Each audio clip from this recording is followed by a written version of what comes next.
$2 trillion. That's the staggering amount Donald J. Trump has vowed to slash from the federal budget. 20 million. The estimated number of regulations he's determined to eliminate. And 15,000. The number of bureaucratic jobs he's eyeing for the chopping block. These aren't just numbers. They're a declaration of war on a system Trump has called America's greatest enemy. In his second term as president, Trump is setting his sights on an audacious mission, dismantling the federal bureaucracy as we know it. The Department of Education? Gone. Entire agencies? Slated for extinction. Thousands of pages of red tape? Torn apart in one of the boldest reform plans in U.S. history. But this isn't just about numbers or policy. It's about power. It's about what happens when one man, driven by a vision, takes on decades of entrenched government systems. Can Trump actually pull it off? Or is this mission doomed to become a political battlefield of epic proportions? Brace yourself. This is the story of destruction of bureaucracy, Donald Trump's wild New Year plan. Donald John Trump was born on June 14, 1946, in Queens, New York, into a family deeply rooted in real estate development. His father, Fred Trump, was a successful real estate developer, and from an early age, Donald was exposed to the complexities of property development and management.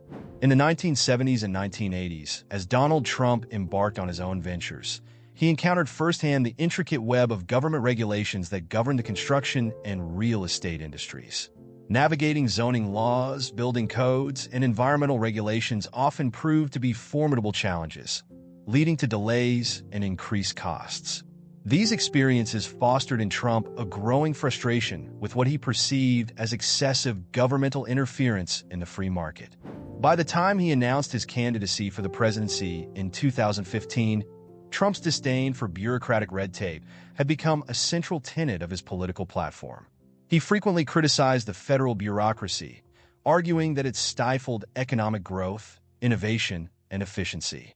His campaign slogan, "Drain the Swamp," encapsulated his commitment to reducing the size and influence of the federal government. Upon assuming office in January 2017, President Trump took immediate steps to fulfill his campaign promises. One of his first actions was to sign an executive order titled Reducing Regulation and Controlling Regulatory Costs, which aimed to reduce the number of federal regulations by requiring that for every new regulation introduced, 2 existing regulations be eliminated. Despite these efforts, the entrenched nature of the federal bureaucracy presented significant obstacles. The complex web of agencies, regulations, and long-standing institutional practices proved resistant to rapid change. Moreover, legal challenges and political opposition further impeded the administration's initiatives. Recognizing the need for a more comprehensive approach, President Trump, during his second presidential campaign in 2024, unveiled a more detailed and aggressive plan to dismantle the federal bureaucracy. He proposed the creation of the Department of Government Efficiency, DOGE, a temporary agency tasked with overhauling federal operations. To lead this initiative, Trump appointed tech entrepreneur Elon Musk and biotech investor Vivek Ramaswamy, both known for their disruptive approaches in their respective industries. Musk and Ramaswamy set ambitious targets, including a proposal to cut $2 trillion from the federal budget. They aimed to streamline or eliminate entire agencies, such as the Department of Education, which Trump criticized for promoting a woke agenda and overseeing declining academic standards. The plan involved redistributing the department's responsibilities to states and other federal entities, effectively reducing federal oversight in education. However, these proposals faced significant legal hurdles. Abolishing federal agencies requires congressional approval, a challenging feat in a divided political landscape. Additionally, rescinding existing regulations is constrained by the Administrative Procedure Act, necessitating a lengthy and meticulous process. As Trump commenced his second term, DOGE began implementing its initiatives. Early actions included mandating a return to in-person work for federal employees, aiming to enhance efficiency and accountability. This move sparked resistance from employee unions and raised concerns about work-life balance. Public reaction to DOGE's broader initiatives was polarized, with supporters lauding efforts to reduce government waste, while critics warn of the risks to essential public services.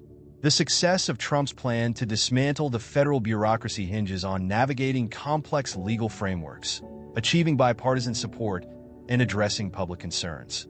While the ambition to create a leaner, more efficient government aligns with long-standing conservative goals, the practicalities of implementing such sweeping changes present formidable challenges. In conclusion, Trump's vision of destroying bureaucracy in America reflects a persistent desire to reshape the federal government fundamentally. Whether this vision can be realized remains to be seen, as the interplay between ambition, legality, and practicality continues to unfold. In November 2024, following his re-election, President Donald Trump unveiled an ambitious initiative aimed at overhauling the federal bureaucracy. Central to this plan was the establishment of the Department of Government Efficiency (DOGE), a temporary advisory commission tasked with identifying and eliminating wasteful government spending and streamlining federal operations. To lead this endeavor, Trump appointed tech entrepreneur Elon Musk and biotech investor Vivek Ramaswamy, both renowned for their innovative and disruptive approaches in their respective industries. Musk and Ramaswamy set forth an ambitious objective to reduce federal spending by up to $2 trillion. This target represented a substantial portion of the federal budget, which was projected to be approximately $7.5 trillion for the fiscal year 2025. Their strategy involved a comprehensive audit of federal agencies to identify inefficiencies, redundancies, and areas where technological advancements could lead to cost savings. One of the most controversial aspects of their proposal was the potential elimination of entire federal departments, notably the Department of Education. Critics argued that such a move could undermine essential public services and negatively impact educational standards nationwide. However, proponents contended that decentralizing education oversight would empower states and local communities to tailor educational policies to better suit their unique needs. In addition to departmental eliminations, DOGE proposed significant workforce reductions. Ramaswamy suggested that up to 75% of the federal workforce could be deemed non-essential and subject to layoffs. This proposal faced immediate backlash from federal employee unions and raised concerns about the potential disruption of critical government functions. Implementing such sweeping changes required navigating complex legal and procedural hurdles. For instance, abolishing a federal department necessitates congressional approval, a challenging feat given the polarized political climate. Moreover, the Administrative Procedure Act imposes stringent requirements for altering existing regulations, ensuring that changes undergo thorough review and are not arbitrary. To circumvent some of these challenges, the Trump administration considered reinstating Schedule F, a controversial executive order initially introduced in October 2020. This order sought to reclassify a significant portion of the federal workforce, stripping certain civil service protections and making it easier to hire and fire federal employees. While proponents argued that Schedule F would enhance accountability and efficiency, critics warned that it could lead to politicization of the civil service and undermine its independence. As DOGE commenced its operations, Musk and Ramaswamy emphasized the application of private sector principles to government operations. Drawing parallels to Musk's management style and his various enterprises, they advocated for a leaner, more agile government structure that leverages technology to improve efficiency and reduce costs. However, this approach faced skepticism from those who cautioned that government functions, which often involve public welfare and national security, cannot be managed with the same profit-driven mindset as private corporations. Public reaction to DOGE's initiatives was deeply divided. Supporters lauded the efforts to reduce government waste and viewed the initiative as a necessary step toward fiscal responsibility. Conversely, opponents feared that drastic cuts could compromise essential services and disproportionately affect vulnerable populations. The debate extended to Congress, where lawmakers grappled with balancing the goals of efficiency and cost-cutting against the potential risks to public services and employment. In summary, Act 2 of this narrative illustrates the complexities and controversies surrounding President Trump's plan to dismantle significant portions of the federal bureaucracy. The ambitious goals set by DOGE, under the leadership of Musk and Ramaswamy, highlight the tension between the desire for a more efficient government and the challenges inherent in implementing such sweeping reforms within the established legal and institutional frameworks of the United States. As the Department of Government Efficiency, DOGE, ramped up its efforts, the real test of its grand vision began. By early 2025, Musk and Ramaswamy, with their sweeping reforms, unveiled a detailed blueprint that outlined the steps to overhaul the federal bureaucracy. This wasn't just about trimming the fat. It was about reimagining how the United States government could operate, with the ambition of saving $2 trillion over the course of a decade. While Musk himself admitted that hitting such a high target was improbable, he emphasized that aiming for the sky might lead to achieving a $1 trillion reduction in government spending. This bold stance set the tone for what was to follow. The first phase of the implementation plan centered on finding immediate savings, low-hanging fruit that would be easy to cut without sacrificing essential services. One of the earliest targets was federal buildings, many of which were inefficient and outdated. The government was spending billions annually on energy costs for outdated HVAC systems, lighting, and other utilities. In response, DOGE implemented a massive overhaul of these systems, replacing old infrastructure with energy-efficient solutions. This initiative alone was expected to save taxpayers billions over the next decade. Another major area of focus was the duplication of federal programs. Across various agencies, similar initiatives were being funded without much coordination. For example, workforce training programs under the Department of Education were often duplicative with those from the Department of Labor. By consolidating these programs and streamlining processes, DOGE hoped to cut inefficiencies that had long plagued the federal government. This phase was critical in proving the government could function more efficiently while still maintaining the core services citizens relied on. By mid-2025, DOGE moved into the second phase, workforce optimization. One of the more controversial proposals was the reduction of the federal workforce by 20% over the next 5 years. The administration argued that the modern digital age made many bureaucratic jobs redundant, especially those related to data entry and administrative tasks. Artificial intelligence and automation would take over many of these processes, but the goal was not just to cut jobs, but to reskill the remaining employees, training them for more high-level and tech-focused roles. This strategy aimed at preserving the value of federal employees while dramatically reducing unnecessary overhead. However, the proposed workforce cuts stirred unrest. Public sector unions, particularly the American Federation of Government Employees, AFG, were vocal in their opposition. They argued that the federal workforce was not bloated, but had long been understaffed in essential areas. Employees, fearing layoffs and disruptions to their livelihoods, staged protests in Washington, D.C. and other cities, calling for the administration to reconsider its approach. Despite these protests, the administration pressed forward, arguing that the future of government depended on a leaner, more agile structure. The third and most contentious phase of the plan involved the reorganization, or even elimination, of entire government departments.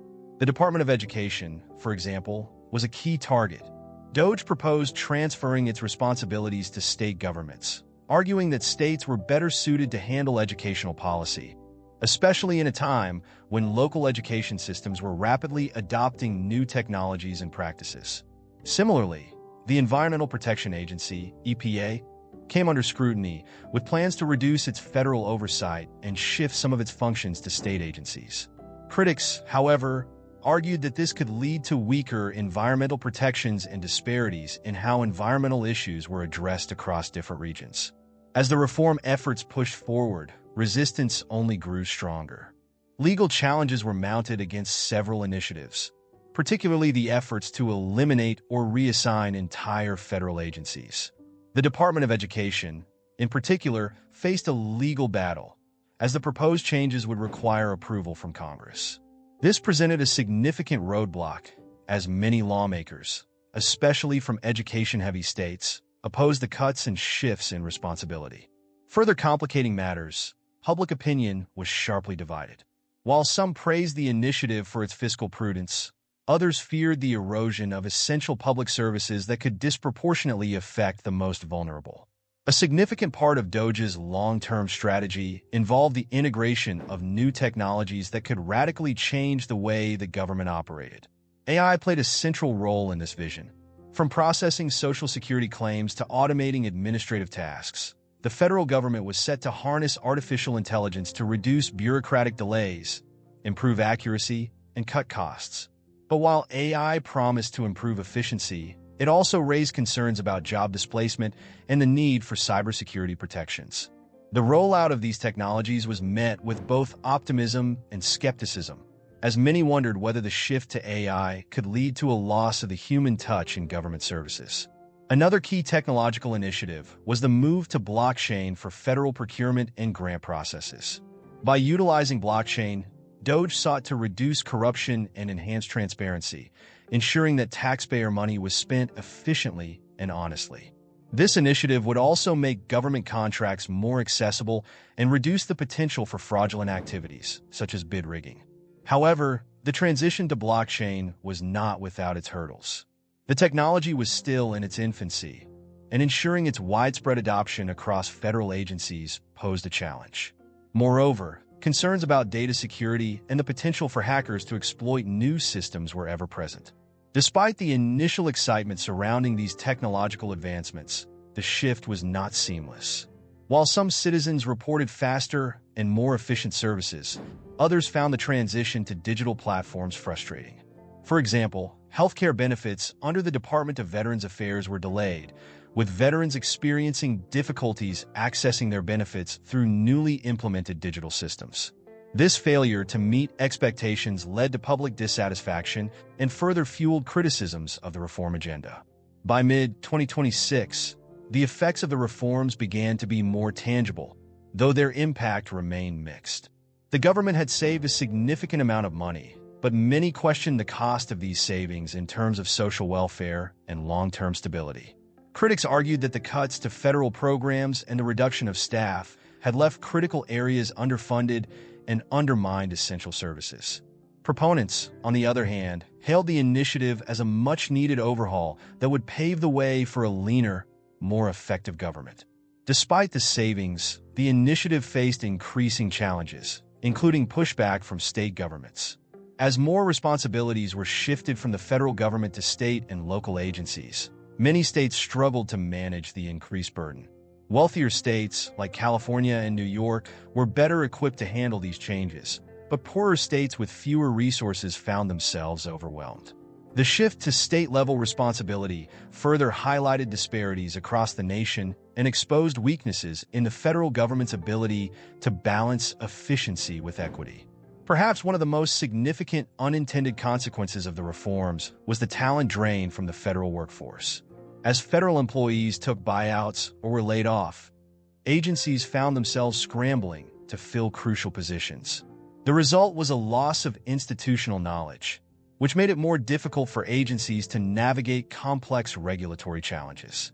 For example, the Environmental Protection Agency struggled to fill key positions as its regulatory reach diminished, leading to delays in enforcement actions on environmental issues.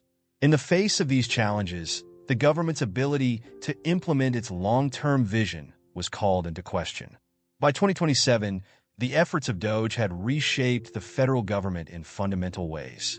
While some reforms led to meaningful cost savings and increased efficiency, others highlighted the challenges of balancing fiscal responsibility with public welfare. The transition was far from perfect, but it marked a pivotal moment in American governance. Whether viewed as a triumph or a cautionary tale, it proved that even the most ambitious attempts to overhaul the system come with significant trade-offs. The legacy of this effort, though contentious, ultimately underscored the complexities of reforming a massive bureaucracy, showing that the path to efficiency is fraught with obstacles and unintended consequences. In the end, Doge's work left a mixed legacy. It achieved significant budgetary savings, but the impacts on essential public services were undeniable.